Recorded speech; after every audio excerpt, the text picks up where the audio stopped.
This killer's story begins in 1946. Theodore Robert Bundy was born on the 24th of November at the Elizabeth Lund Home for Unwed Mothers in Burlington, Vermont. This was the 1940s in America. The ideal nuclear family was mum and dad who were married, that nice family unit where everything is very neat and very defined. And people who were outside of that ideal really were stigmatized. To avoid that judgment, Ted's 22-year-old mother, Eleanor, moved back to her parents' home in Philadelphia, Pennsylvania, where her parents brought up Ted as their own. The unusual part of his childhood is how he's raised. He's adopted by his grandparents. He's raised alongside a person who he is told is his sister. But she wasn't. She was actually his mother. This arrangement went on for almost 4 years, with Ted's grandparents as his main carers. His grandfather was quite a violent character, so that suggests to me that very early on in his life, he's almost in a bit of a survival mode. I'm not safe within this home. Just before his 4th birthday, Eleanor moved to Tacoma, Washington. There she met and married Johnny Bundy in 1951. They formally adopted Ted when he was 5 years old. The couple had 4 children together, but Ted reportedly didn't form a close bond with his new family and still believed his mother was his sister. Ted Bundy is somebody who has always been really conscious of his social class. He came from quite humble beginnings, that the family were quite poor, and he was really quite aware of that and really quite embarrassed and ashamed by it. An exceptionally bright student, Ted Bundy enrolled in the University of Washington in 1966 to study Chinese. There, aged 20, he met and fell in love with a woman called Stephanie. This was his dream girl. This was the woman he was going to marry. This is the woman to which he was dedicated. It was romance in the realest sense that you could imagine it. But she suddenly dumped him. One of the reasons that she cited was that he wasn't ambitious enough. And I think this would have really hit Ted Bundy quite hard, because this feeds into his anxieties around his social class and those feelings of unease and those feelings of not being good enough. So what we've got happening here is this resentment brewing. Bundy dropped out of university in 1968. The following year, he returned to the East Coast in what he later described as a bid to understand his roots. Whilst there, Bundy unearthed a family secret. He discovers his true identity. He discovers that the woman that he's considered to be his sister for his whole life is actually his mother. And he discovers his birth certificate, and the birth certificate says he's illegitimate. The 2 most important women to him, his mother and his mother's surrogate, and the woman he wanted to marry, in essence, both deny and abandon him. The significance to him of that is that women simply cannot be trusted. She was at home asleep in her house one night when Ted Bundy broke in, and he beat her with a metal pole and he raped her, and she was in a really terrible state. Many people think this is something that just kind of came out of the blue, but I would say absolutely not, it didn't. I think this was an attack that was built up to. We often find with offenders there's some behaviour before they get to the point of raping and attacking people. And in Ted Bundy's case, this was voyeurism. So he had a history of peeping through women's windows and watching them get undressed. And it's something that gradually builds, and it's not enough for him, and he ratchets it up to the next level. The violent assault left the young woman unconscious for 10 days. She sustained injuries from the blows to the head. That will cause brain damage and brain swelling. And when he sexually assaulted her with a metal bar, that caused damage to her internal organs, and she was left permanently altered by those injuries. Seattle, Washington, February 1974. It was here that 27-year-old Ted Bundy attacked again and turned from rapist to killer. It's no coincidence that she's a university student who he sees as privileged, who he sees as undeserving, whereas he's somebody who's really hard done by. And it is that constant jealousy, that constant underlying feeling of shame that drives a lot of his violence. Bundy's chosen target was a 21-year-old University of Washington student called Linda. He broke into her room. He very severely attacks her. He really does bash her skull when he carries out the assault on her. She doesn't survive the attack. That night, after he'd attacked and killed Linda, Bundy moved her away from the campus. He dumped her body in the dense woods of Taylor Mountain Forest, a 30-minute drive from the university. It's very important that he maintains control over the victims, even after he's killed them. So he doesn't just leave them where they are. He wants to be able to know where they are. He wants to have control over them. So he chooses a local beauty spot, Taylor Mountain. It's a place that people generally go to enjoy. But for him, it really is a macabre dump site. Linda's body was found a year later in 1975. Her death marked the start of a furious spate of killings. At this time, Bundy quit law school in Tacoma after just 6 months. He returned to Washington, not as a student, but as a predator. He would lure women over to his car, saying that he needed their assistance with something. And he'd often be wearing a sling to make it appear that he'd injured himself. And he was good-looking, he was charming, he was respectable. Bundy's trademark VW Beetle became his favorite method for abducting women before taking them to a remote spot to attack them. When he hit, it was like a shark grabbing its prey. Bam! He'd use a blunt object to bludgeon his victims, and then he'd strangle them. After 8 aggravated murders of young women in the first half of 1974, a rate of more than 1 a month, fear spread across the Pacific Northwest. I think Ted Bundy enjoys the feelings of power. He enjoys the feelings of control. So you start to see the attacks get closer together because he's having to escalate his offending to get that same feeling of power.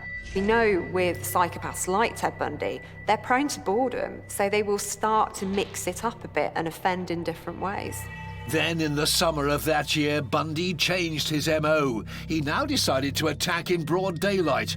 On July the 14th at Lake Sammamish State Park, just over 15 miles southeast of the University of Washington, Bundy attacked 2 young women, 23-year-old Janice and 19-year-old Denise. Denise was last seen entering a public restroom in the park. There are some witnesses to these crimes, and there's one common denominator, and that seems to be a man called Ted who drives a VW Beetle. So that begins to narrow the field a little. Bundy later said that he kidnapped both women from the state park within a few hours of each other. He raped them and made one watch as he murdered the other. Around 2:45 a.m. on January the 15th, 1978, Ted Bundy broke into the Chi Omega sorority house. He's somebody who's familiar with college towns, with college buildings. So I think he knew that there were many women in this house, and that was his intention all along. Within 15 minutes, he'd attacked 4 women, brutally cracking their skulls, breaking their collarbones. 21-year-old Margaret was hit with a piece of firewood and then strangled to death with her stockings. 20-year-old Lisa was beaten unconscious, raped and killed. The attack is incredibly brutal. There's rape, he beats people, he knocks people's teeth out, he bites the buttock of one of the victims. The magnitude of the terror for the victim is as intense as the magnitude of the rage by the perpetrator. 2 others were both severely beaten and assaulted. Miraculously, they survived. Within the hour, the sheriff of Leon County, Ken Katsaris, was called to the crime scene. When I got there, I did check with the investigators. They had secured the scene. We knew that we had 2 who were obviously dead, and 2 that they believed may die. You could tell which one was first. You could tell which one was second, third, and fourth.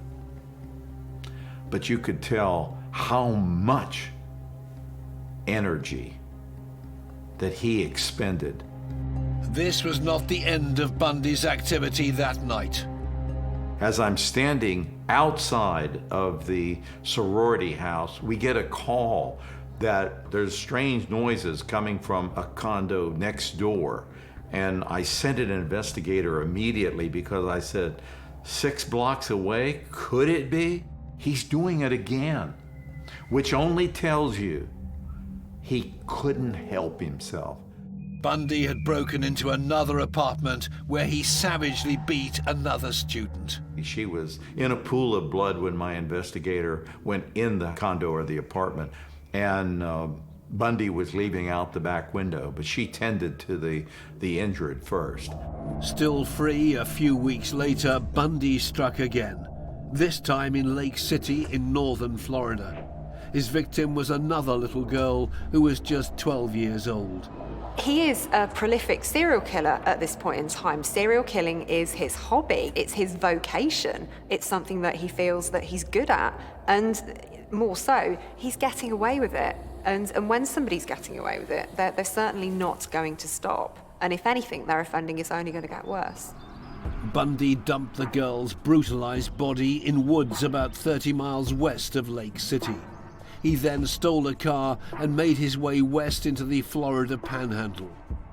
3 days later, on February the 15th, 1978, an alert Pensacola police officer stopped America's most notorious serial killer near the Alabama state line for driving suspiciously.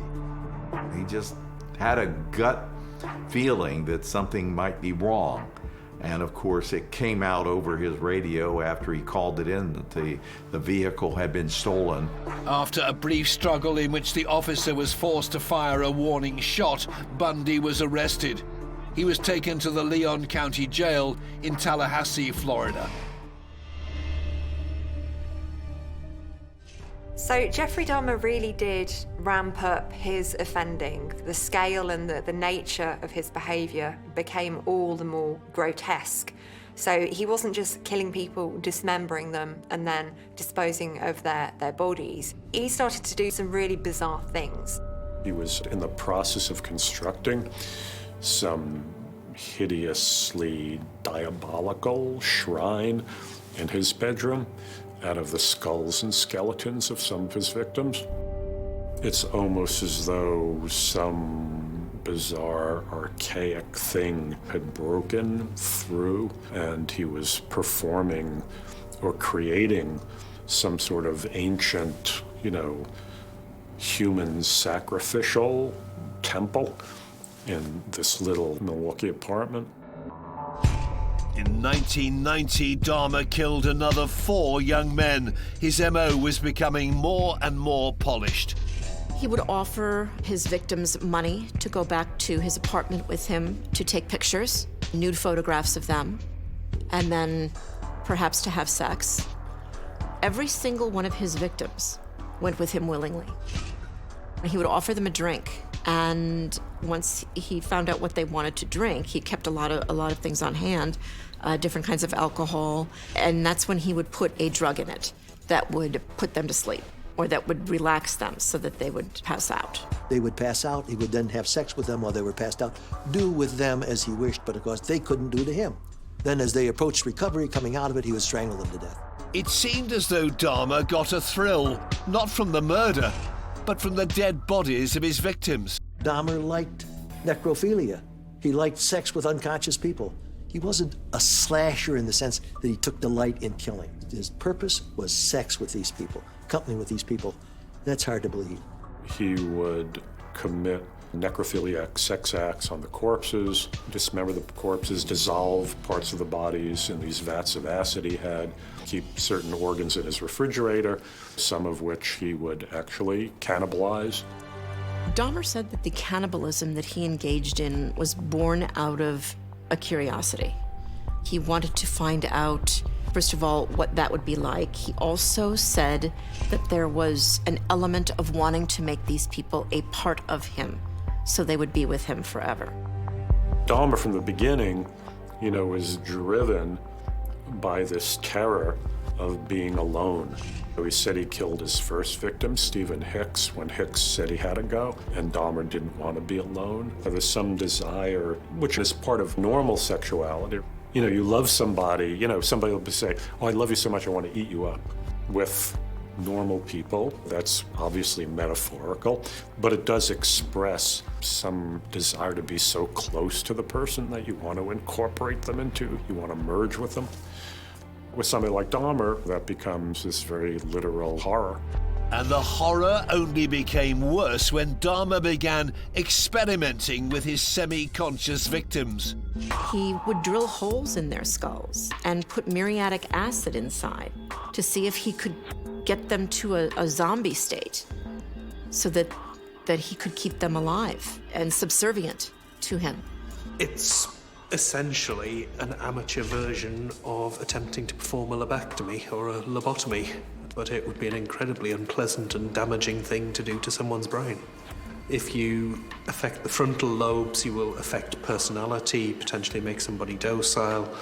If he's less accurate, you could essentially cause a stroke that could cause paralysis, speech problems. It really very much depends on which part of the brain is actually damaged. But, of course, that didn't work, and his victims died one after another.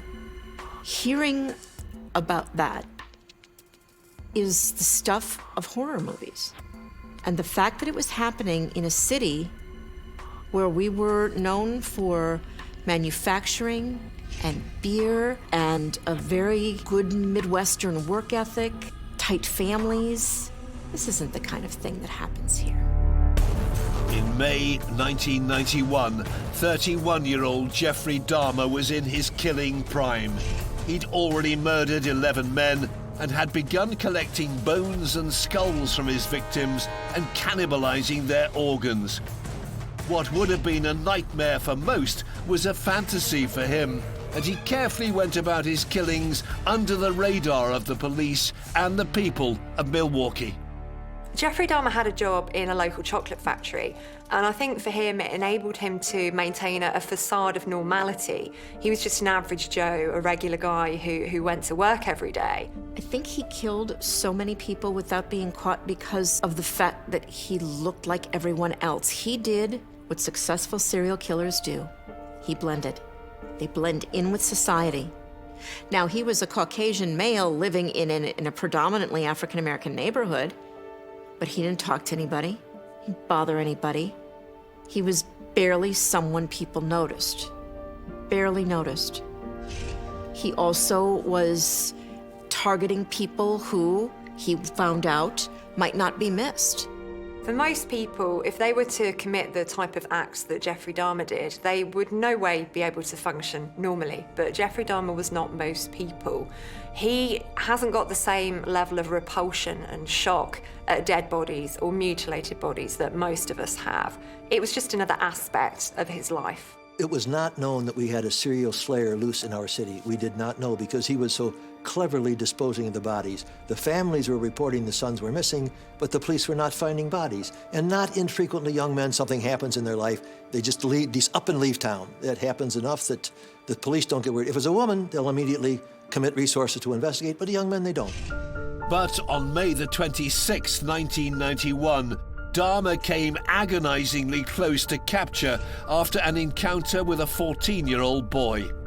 Dahmer had taken Conrad Synthesymphone, a young Asian male who he found attractive. He met him in the mall, offered him money to go back to his apartment. He went, and he began to work the ritual. Dahmer would drug him, and then he began the process of this crude lobotomy, and he had drilled a hole in this young man's head. He took a break. He ran out to get more beer. While he was gone, Konarak ran out of the apartment. He was naked, he was completely dazed, and he was running up the alley next to Dahmer's apartment building. A woman in another apartment building saw him running up the alley and said, "There's a boy running up the alley, something's going on," and then these women called the police. And then Dahmer appeared, and again, this is another remarkable characteristic of these psychopaths, is that they have an ability to maintain, a kind of coolness under the most extraordinarily high-pressured circumstances. So he walked up to the officers, "Good evening, officers." He's very polite, he's sober, and he said, "This is my boyfriend. He came to stay with me. We had a little bit too much to drink, and he ran out of the house." He said, "How old is he?" Dahmer said, "He's 19. And the officers said, "Okay, well, just to make sure, let's all walk back up to the apartment together." The cops went in and looked around. They even peeked into the bedroom where there was a decomposing corpse of one of Dahmer's previous victims, but, they took such a cursory look at it that they didn't even notice it. Assuming the couple were having a lover's tiff, the two police officers left Konorak alone with Dahmer in the apartment building. And in the early hours of the morning, he murdered the 14-year-old boy. An opportunity to catch the killer had been missed. I think that really speaks volumes about the attitudes of the police at the time in terms of ethnic minorities, in terms of young people, in terms of the gay community, and that was another victim that could potentially have been saved. So there's this terrible thing going on behind closed doors and people just aren't seeing it. People aren't wanting to see it. Even the police are not joining up the dots and finding out what's really going on. So this is allowed to just bubble away and get worse. After evading capture, Dahmer was free to continue. There was two sides, really, to Dahmer's pleasure that he got from killing his victims. So he was a sadist who enjoys the pain and suffering of other people. And with sadists, that thrill ends when the victim dies. But Dahmer was also something of a necrophiliac who was interested in having corpses around and doing things with those corpses. And that means that the thrill starts with death. So he has this continuous fulfillment going on. And he's always fully in control. And I think that's what's really at the root of Jeffrey Dahmer. It's power and it's control, and it's the feeling that he has all this knowledge about what he's done and nobody else quite knows what he's up to. By July 1991, Dahmer's desire to kill had become insatiable. In just 16 days, he murdered 4 more men, bringing his total number of victims to 17. But Dahmer's reign of terror was about to come to an end. On July the 22nd, he met a man called Tracy Edwards. While they were together in the apartment, Dahmer threw a handcuff on him. This was now the beginning of his ritual. Dahmer had taken photographs of his victims in various stages of dismemberment, Polaroids. And those were sitting on the dresser inside the bedroom. They weren't sitting out in the main living room, but there was some speculation that Tracy Edwards had perhaps seen that. And he ran out of the apartment in his underwear, ran down the street, and when he saw the police car, Tracy Edwards has said his intention was just to get the handcuff off. That's all he wanted. He stopped these cops to say, "Hey, can you just get this off of me?" So he stopped, and the officers start talking to him about what he saw, and then they said, "Well, we should probably check this out. Let's all go back to the apartment." Dahmer answered, and the minute he saw that it was the police, he tried to shut the door on them. The police pushed the door open a bit. They started struggling with him, and then finally, he just gave in. And that was when Dahmer was officially finished. He was finished killing, and he knew that he was finished. John Wayne Gacy was born in Chicago, Illinois on the 17th of March 1942. The second of 3 children, Gacy had a difficult upbringing. His father was an alcoholic who was reportedly both mentally and physically abusive to his children and their mother. His father spent apparently all of Gacy's childhood demeaning him and physically punishing him and telling him how stupid and worthless and effeminate he was. Gacy's childhood friend Barry Buscelli remembers the physical abuse he suffered at the hands of his father. If Johnny was 2 minutes late, no food. So a lot of times Johnny ate at our house and stayed at our house overnight. He used to take Johnny when he was sitting at the kitchen table, and he would take his fist and hit Johnny in the face. The father is a very significant figure in the genesis of Gacy's terrible deeds. For, to my mind, Gacy was always trying to satisfy his father, whom he never could. He was beaten repeatedly by his father, with belts, with brooms. At one stage he was knocked out by him. These people grow up with such a malignant view of the world and of human relationships, and feeling that human relationships are not based on love and trust and respect, that they're all based on exploitation and cruelty and inflicting pain. Gacy was a sickly child. He suffered from a heart condition, limiting his involvement in sports activities and consequently alienating him from his peers. Aged 11, an accident in a playground led to his teenage years being blighted by blackouts and hospital visits. At that time, the swings were wooden base swings with heavy chains coming down. Johnny went to grab it, and the swing clipped him right across the forehead and knocked him to the ground. By 1966, 24-year-old Gacy was married and had relocated to the city of Waterloo, 300 miles west of Chicago, in the neighboring state of Iowa. Well, Gacy got married and life from the outside appeared to be relatively normal. He had quite a good job. His wife had 2 children. So they appeared to be the typical cereal box American nuclear family. And Gacy wasn't just a regular family man. He was also quite active in the local Chamber of Commerce, and he played quite an active role. And he was a real figure in the local community. Gacy had started to build the perfect life for himself, but he was concealing a dark secret. He developed an unhealthy sexual interest in young boys. There was a son of a fellow JC member who he lured back to his home and he sexually assaulted. So he's abusing power. He's getting into these positions of trust and he's taking advantage, and that's a theme that's going to continue for him. And then when the kid revealed this to his father and Gacy was arrested for it, Gacy hired another teenager to intimidate this kid, to lure this kid into some remote place and spray mace in his eyes and beat him up and warn him against testifying in Gacy's case. Despite Gacy's efforts, his victim still testified, but there wasn't conclusive proof of an attack. Therefore, police were only able to charge him with sodomy of the 15-year-old boy. He pleaded guilty to 1 count of sodomy, thinking he would get a very, very minimal sentence. But the judge threw the book at him, and he was sentenced to 10 years in prison. On the 3rd of December 1968, Gacy was sent to Anamosa State Penitentiary.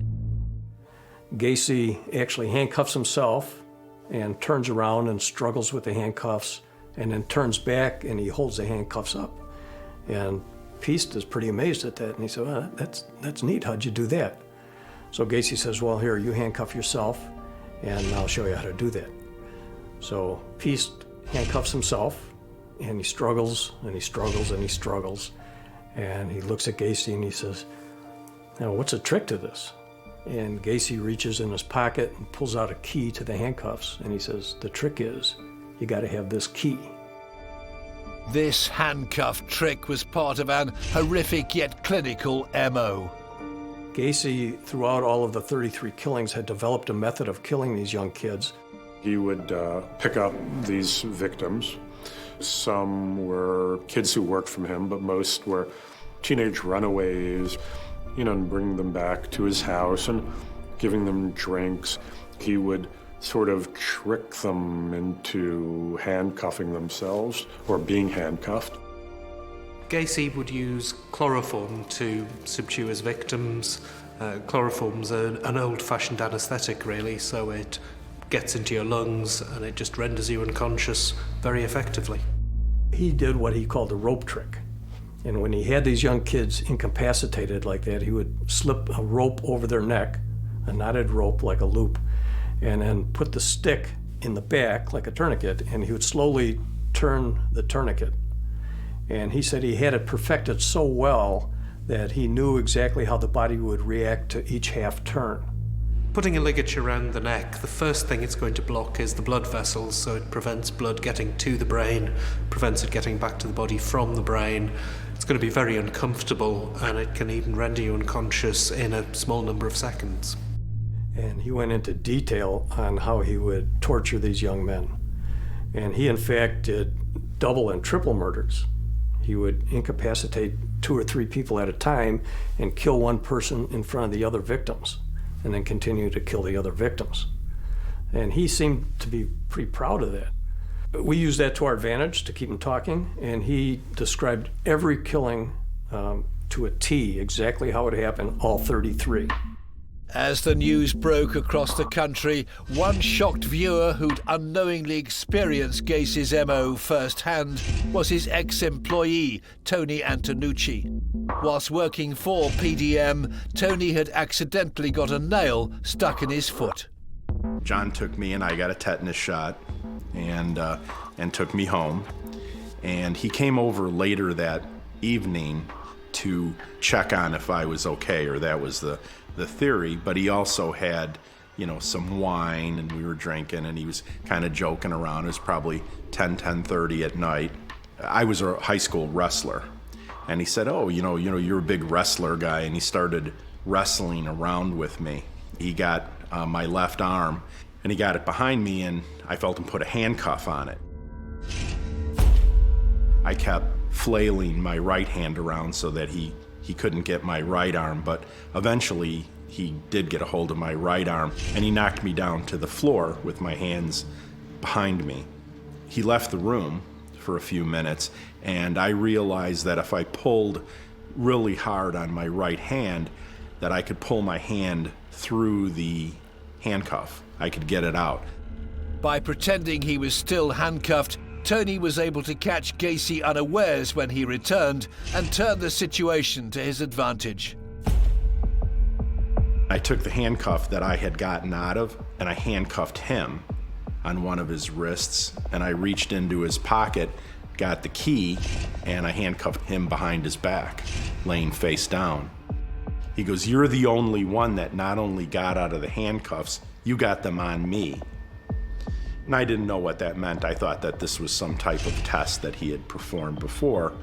And I let him stay handcuffed for 10 or 15 minutes before I let him out of the handcuffs. And, he had previously agreed that when I let him up, he would leave. And he did. Tony had no idea just how close he'd come to being another victim of this deadly killer. On the 21st of December 1978, they searched Gacy's home on West Somerdale Avenue for the second time. When they executed that search warrant, they went in the crawl space, and the very first shovel that they dug, they found human remains. Police had finally unearthed the secrets that Gacy had thought would stay buried forever. So they immediately called me, let me know that there was human remains in a crawl space, and at that time I arrested John Gacy for murder. Gacy says he wants to confess, but really he wants to confess to the surveillance team, both myself and my partner and the other team. And now all of a sudden he's got an audience again, and he's on top of the world. And he knows he can't get out of it at this point, and so he might as well just divulge everything that actually happened. Gacy told detectives he was willing to draw a map of the burial site beneath his home. I gave him a pen, and he started right up. He squared it off in the thing, and he started, well, this was a double, and this was a triple, and this was the first guy with put an X on it. Went around the whole crawl space with these places where the body was buried. I mean, they were digging with spoons and everything, but they obviously identified where all the bodies were. And they did an overlay of where the bodies were actually found compared to that diagram that he made. And it was unbelievable. It was right on the money. In total, 27 bodies were discovered in Gacy's crawl space. It wouldn't take long for news of this horrific discovery to filter out to the wider world. Then the arrest came down, and that was the headline on the local papers, everything, how many bodies they took out of Gacy's basement. Well, when Gacy's crimes were uncovered, he entered into the record books, as America's most prolific serial murderer. The notion that this, pudgy, normal-seeming, decent, regular, ordinary guy was living in this horror house that was just suffused with the stench of death, and that there were the rotting bodies of 27 young men in his crawl space, bringing home and torturing young boys right in the midst, of all his neighbors, and then going off to work the next day. When we booked him for murder, we asked Gacy where he was born. And Gacy looked at us and said, "I was born in a state of confusion." And he smiled like that, and we captured the photo. In total, Gacy confessed to the murder of 33 young men and boys between 1972 and 1978.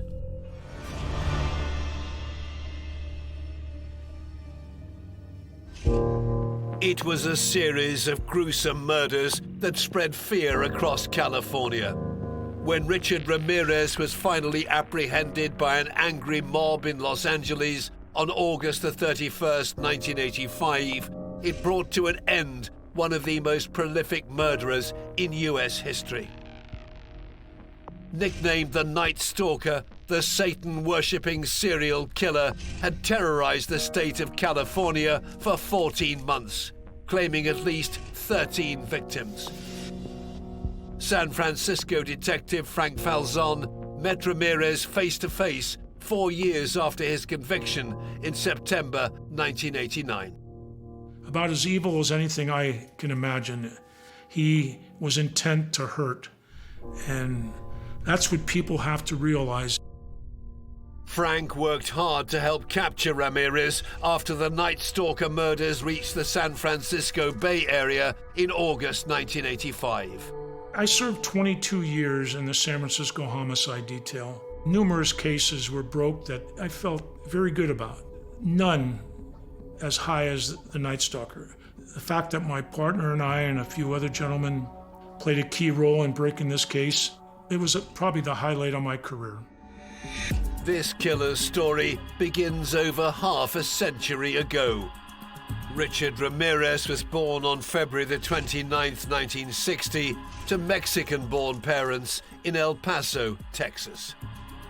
He was the youngest of 5 children, and the family had quite a kind of turbulent life. So they lived in several different areas, many of which had quite high levels of industrial pollution. Some of his siblings had been born with birth defects, so this family had an awful lot of challenges. That's something that would come to shape Richard's life and those of his siblings, so he hasn't got the best start in life. And life did not get much better for Ramirez. At a young age, he began rebelling against his strict Catholic upbringing. He's 9, his brain is still developing, he's sniffing glue, he's smoking marijuana, there's emotional trauma that's happening in the family too. His father was a brutal, short-tempered man. I'm not suggesting it was classic child abuse, but there was certainly physical violence. And Richie Ramirez shrank away, if you like, from his father. And he took refuge in the company of a cousin. Ramirez's cousin, Mike, returned from the Vietnam War in 1971. He was scarred by the atrocities he'd seen and had committed as a Special Forces Green Beret. So we have a grizzled, damaged Vietnam vet, Mike, and a frail, probably suggestible boy.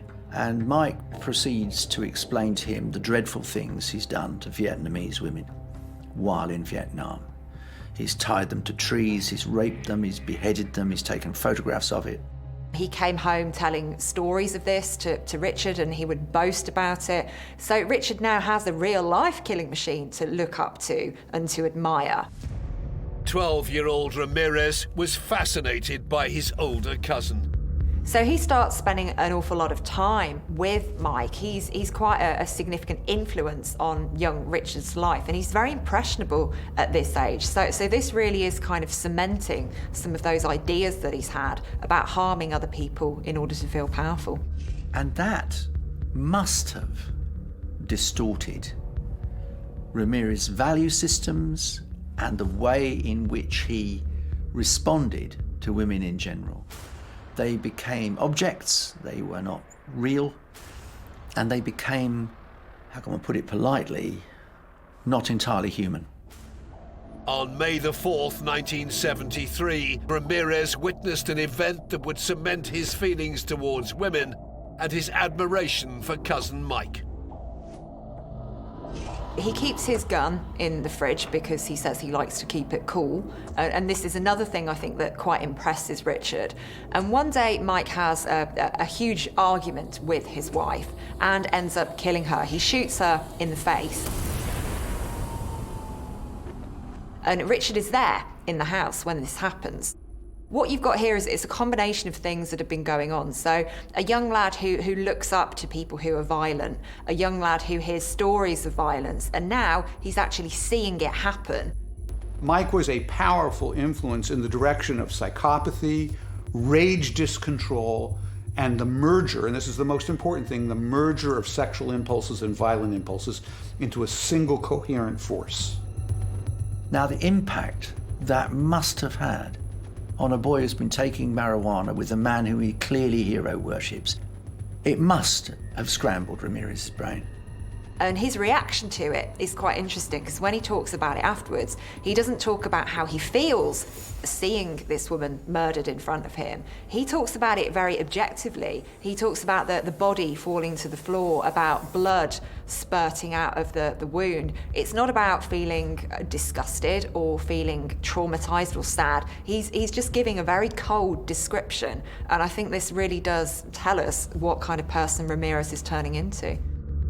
Mike was immediately arrested. In court, he was judged to be not guilty on the grounds of insanity. Instead of prison, he was sent to a mental institution and released in 1977. Ramirez, in the meantime, because he's removed from his hero, goes to stay with his sister and husband.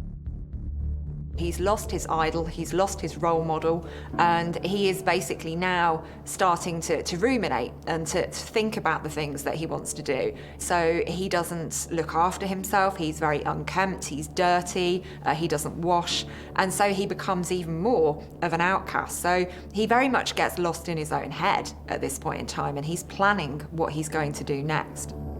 Age 17, Ramirez was ready to turn his twisted fantasies into reality. While he was still at school, he got a job working at a Holiday Inn and got a pass key for all the rooms. And he took it upon himself one day to decide that while the husband was away parking the car, he would go into the room that they just both moved into and he would attempt to rape the wife. The husband comes in and he sees what's going on and basically beats Richard Ramirez to a bloody pulp. But this couple, they're from out of town, they're on holiday. They don't want to follow this up. They don't want to pursue this case. The couple decided not to press charges. It was a lucky escape for Ramirez.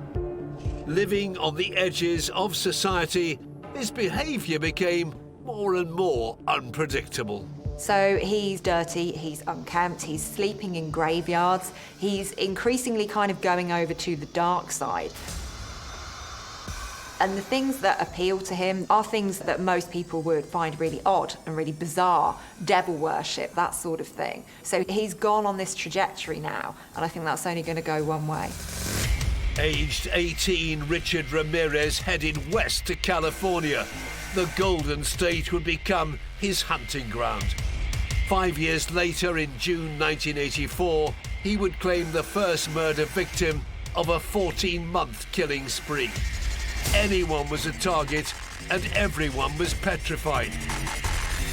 Where would Ramirez strike next? By 1984, Richard Ramirez had become a social outcast. Fueled by a hatred of women and a distinct lack of morals, the 24-year-old had settled into a life on the fringes of society in downtown Los Angeles. On Friday, August the 30th, 1985, a mugshot on file from December 1984 was released to all media across California.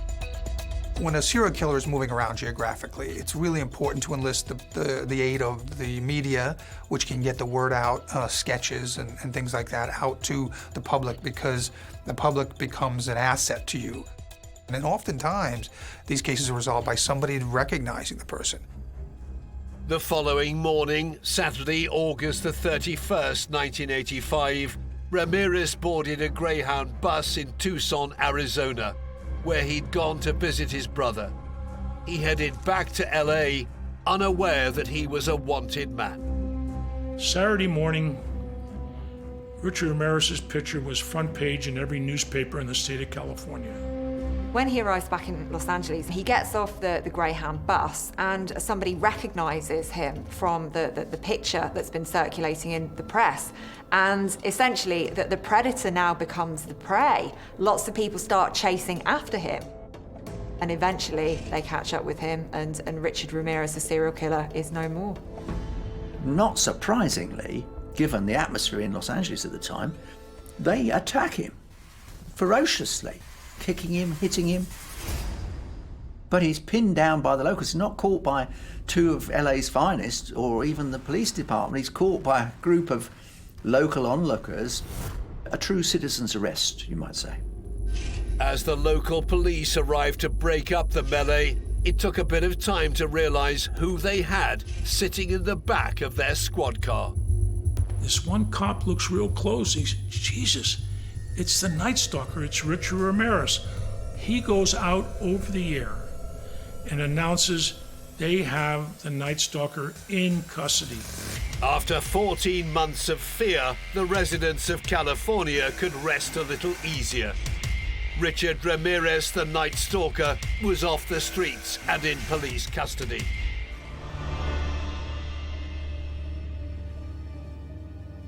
This killer's story begins over 70 years ago. Gary Ridgway was born in Salt Lake City, Utah in 1949. The middle of three sons, to a ferocious, domineering mother and a bus driver father. His parents argued relentlessly, but he always took his mother's side. The mother was to become the most signal figure in his life. The other thing about his mother is this. Up till roughly age 13, he had a bedwetting problem, and his mother would deal with his problem by personally washing his genitalia. This kind of behavior is very unusual. It is going to inevitably lead to a confusion about sexuality. And indeed, Ridgway admitted to his psychiatrist that he had lustful sexual feelings towards his mother. As a teenager, he was obsessed with sex. By the time he reaches adolescence, Ridgway has got what could only be described as a supercharged sex drive. He wants sex all the time, everywhere, regardless. Ridgway struggled in school and was held back 2 grades. There's also problems with his peers. He's always the slow one. He's always a bit behind. So always being the odd one out, not having that sense of belonging. And one of the things that Gary Ridgway learned to protect himself was to be violent, was to instill fear in other people, because that was a kind of armor. Age 16, Ridgway viciously attacked a 6-year-old boy. It actually stabs the boy seriously in the liver, and the child survives. This episode hints that there is some completely psychotic, disorganized process going on just below the surface with him. Ridgway was not identified, so was never charged with the assault. In 1969, he joined the US Navy. The following year, Ridgway married his first wife, but his mother was still ever present in their relationship. This is a woman who was so dominating that even after he got married, his mother would decide what clothes to buy him and that he should wear. Soon after getting married, Ridgway was deployed on a tour with the US Navy. Unable to contain his sexual urges, he regularly visited prostitutes. Wherever he was, he visited sex workers. And in several cases, he contracted venereal diseases, which he was angry about, and which he held against the sex workers. And I think that just fed on itself, that anger, that hatred, that depersonalization of these women. When Ridgway returned the following year, he found his wife had been dating another man. The couple divorced in January 1972. A year later, in 1973, he found a new wife. While he was married, Ridgway also found a new outlet for his passions. Ridgway suddenly became something of a religious zealot, a Bible thumper. He would proselytize. It's kind of fervent, almost out of proportion, his interest in religion.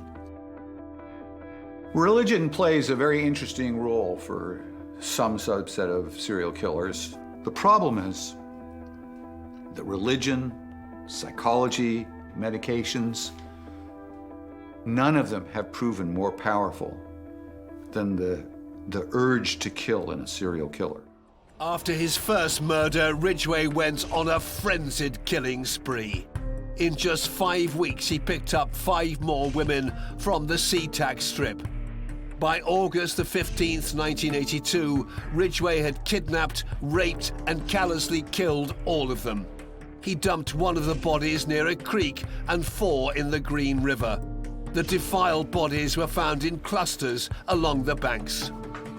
The homicides started in, 1982, and the publicity that was being received or broadcasted by the news media, every member of this county, the state of Washington, the United States, were aware of these murders.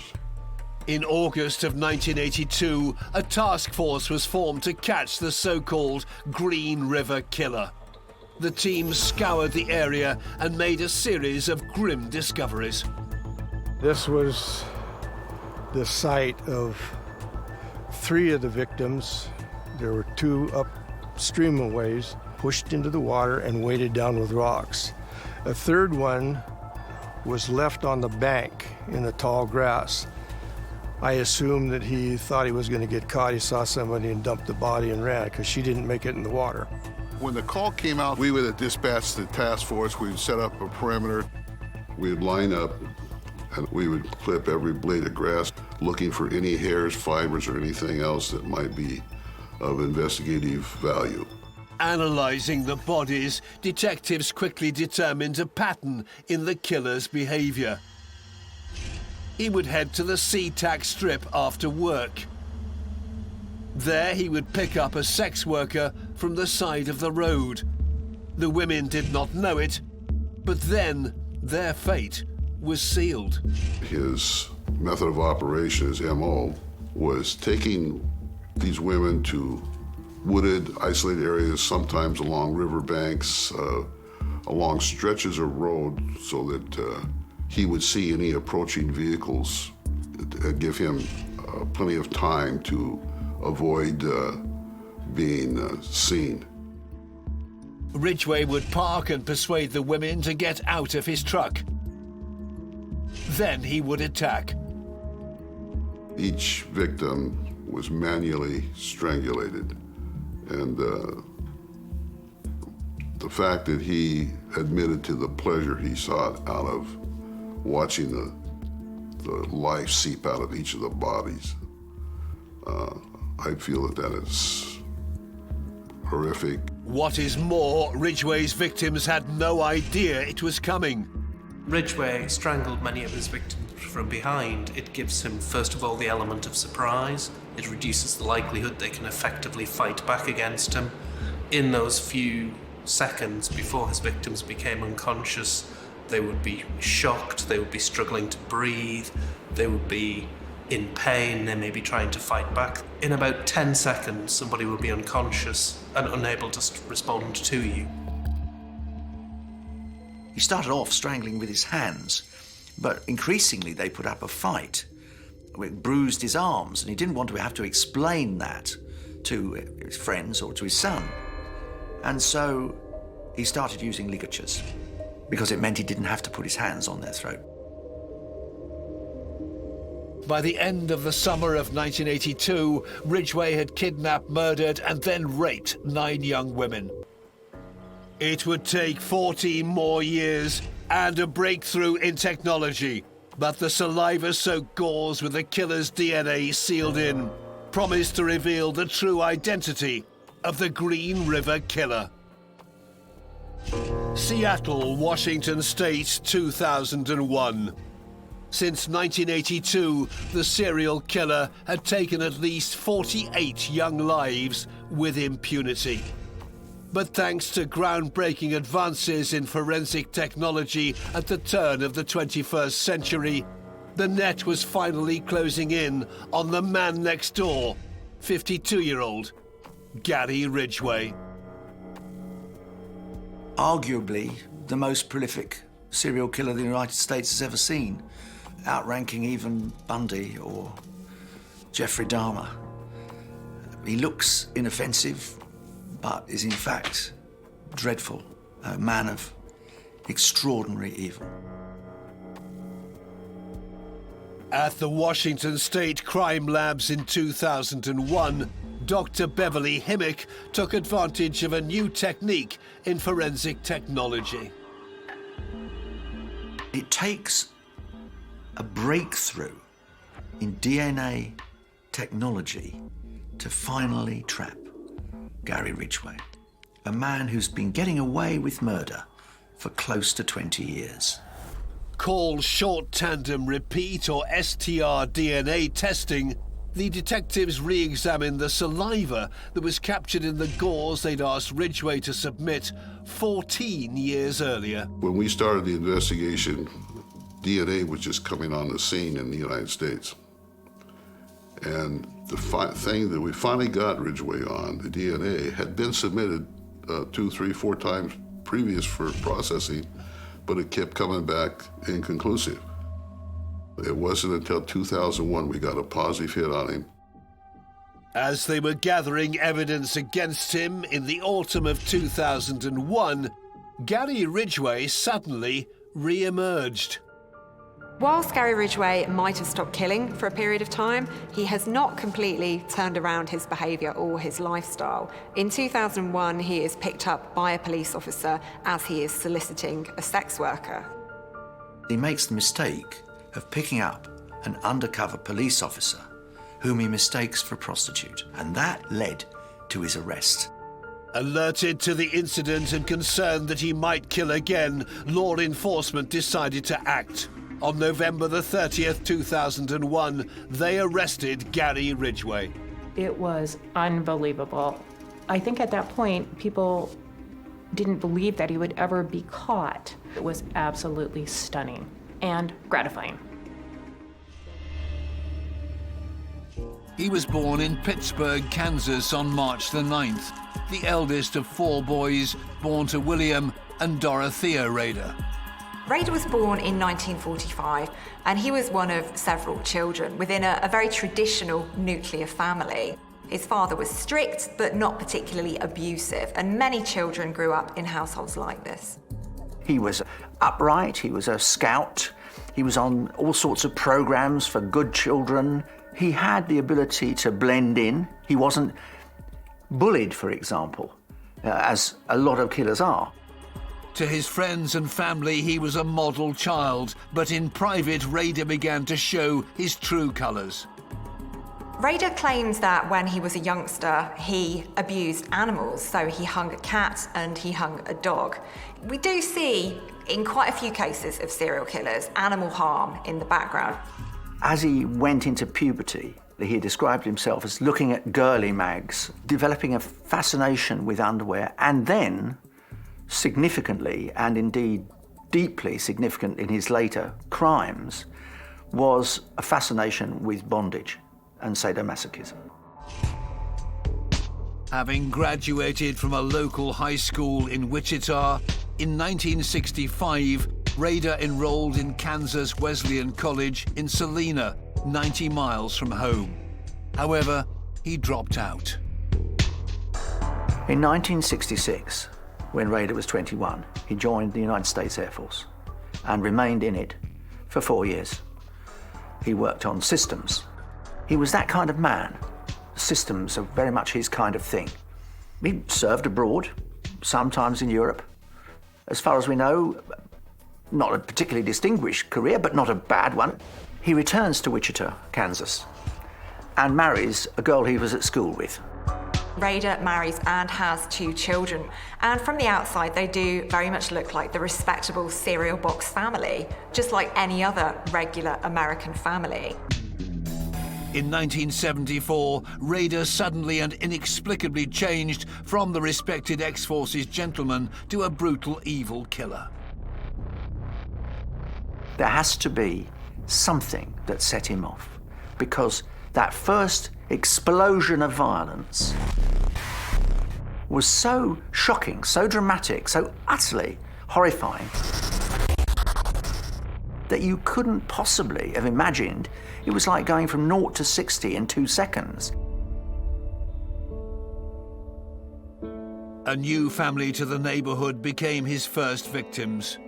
The Otero family had recently moved to Wichita because they wanted a new start. This was the beginning of a new chapter in their lives. But unfortunately, this was to be very short-lived, because one day the teenage children arrive home to the most horrendous scene. On January the 15th, 1974, Wichita police were called to the scene. Detective Tim Ralph was one of the task force investigators on the BTK case in later years. At the Otero house, they were actually called by the children. The 3 older children had come home, and they had found their mother and father.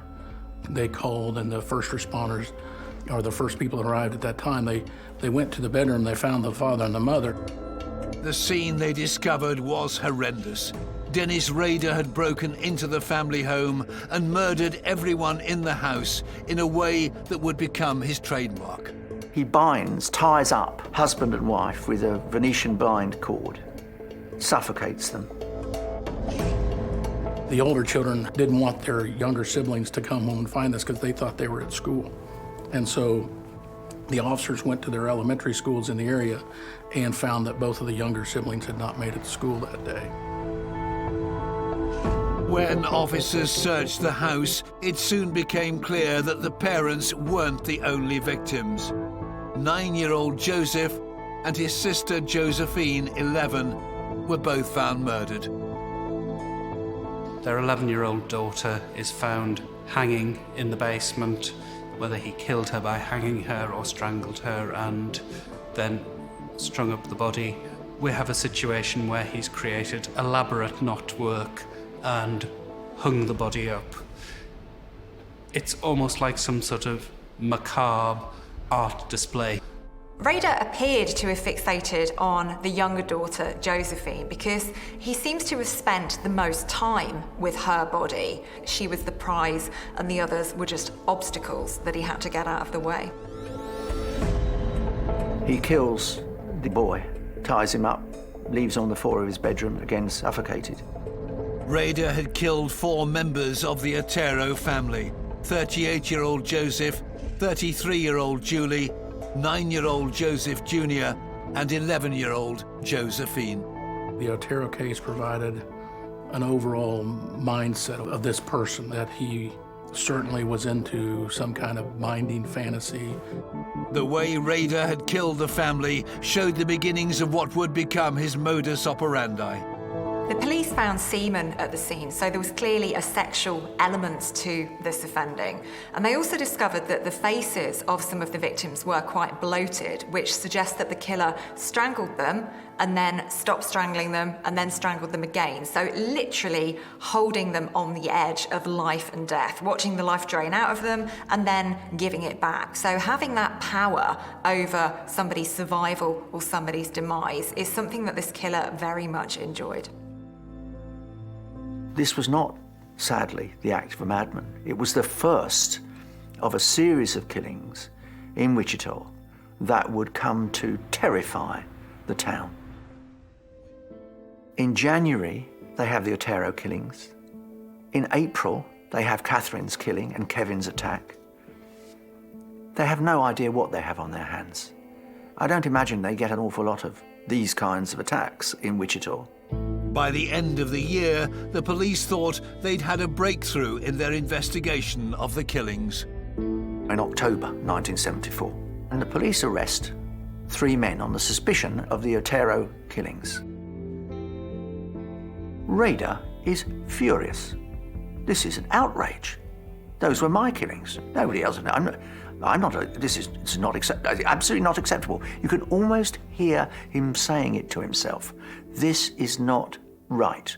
Incensed that his murders were being attributed to someone else, Rader wrote a letter to the local newspaper, the Wichita Eagle, and hid it inside a textbook at the Wichita Public Library. He then phoned the Otero murder hotline to describe where the letter could be found. In his letter, claiming credit for the Otero killings, it's not quite well written. It's clumsy, misspelt, bad grammar, but the overall motive is absolutely clear. Rader attempted to justify the killings with the phrase, "I can't stop it, so the monster goes on and hurt me as well as society. Society can be thankful that there are ways for people like me to relieve myself at time by daydreams of some victims being torture and being mine." Understanding the fear he was causing, Rader went one step further and gave his murderous alter ego a name. He wanted a brand, he wanted an identity. He didn't just want to be a nameless killer.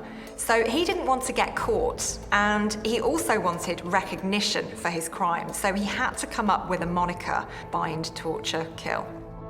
Dennis Rader was to be known as BTK, and as he communicated with the press, Rader made a chilling threat that he was to strike again.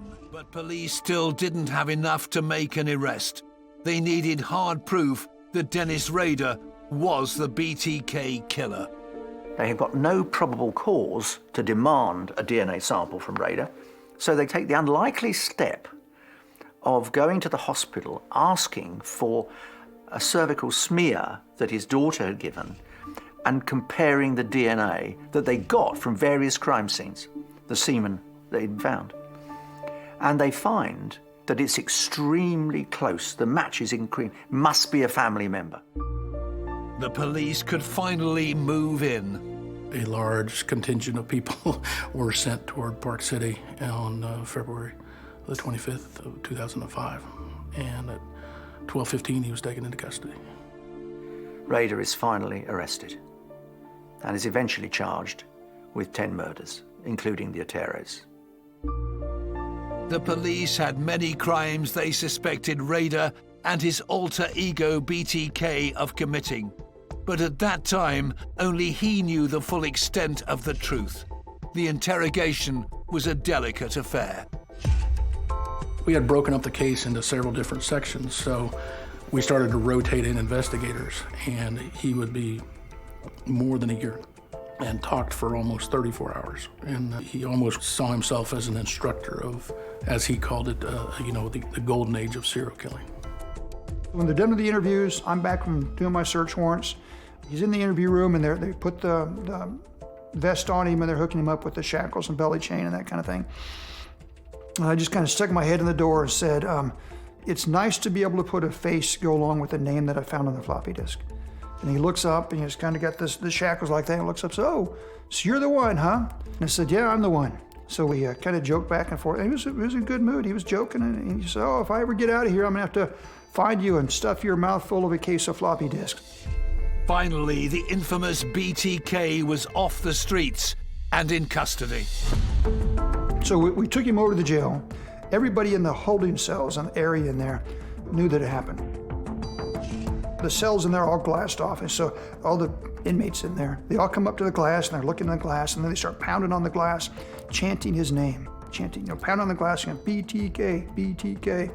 And then he's got a big old smile, and he's got his hands there. He goes, two thumbs up, as he's two thumbs up to everybody chanting his name. So, I mean, he just loved that. On the 1st of March 2005, Dennis Rader had been charged with the murders of the Otero family, Catherine Bright, Shirley Vian, Nancy Fox, Maureen Hedge, Vicky Wegerly, and Dolores E. Davis.